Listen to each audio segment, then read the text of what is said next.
أعوذ بالله من الشيطان الرجيم. بسم الله الرحمن الرحيم. وإن كنتم في ريب مما نزلنا على عبدنا فأتوا بسورة من مثله وادعوا شهداءكم من دون الله إن كنتم صادقين. فإن لم تفعلوا ولن تفعلوا فاتقوا النار التي وقودها الناس والحجارة أعدت للكافرين. وبشر الذين آمنوا وعملوا الصالحات أن لهم جنات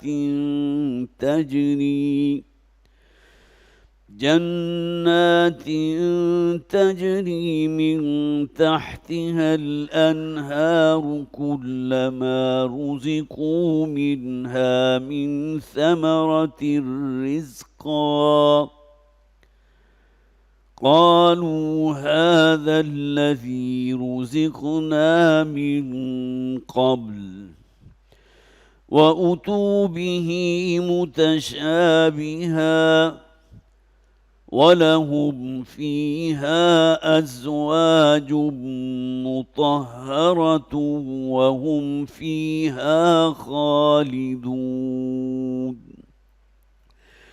إن الله لا يستحيي أن يضرب مثلا ما بعوضة فما فوقها فأما الذين آمنوا فيعلمون أنه الحق من ربهم وأما الذين كفروا فيقولون ماذا أراد الله بهذا مثلا يضل به كثيرا ويهدي به كثيرا وما يضل به إلا الفاسقين الذين ينقضون عهد الله من بعد ميثاقه ويقطعون ما أمر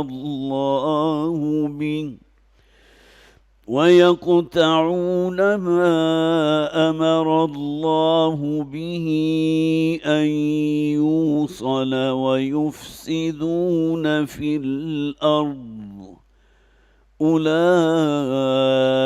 هم الخاسرون.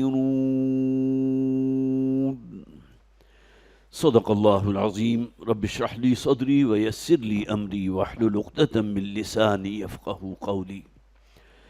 اللهم ألهمنا رشدنا وأعصمنا من شرور أنفسنا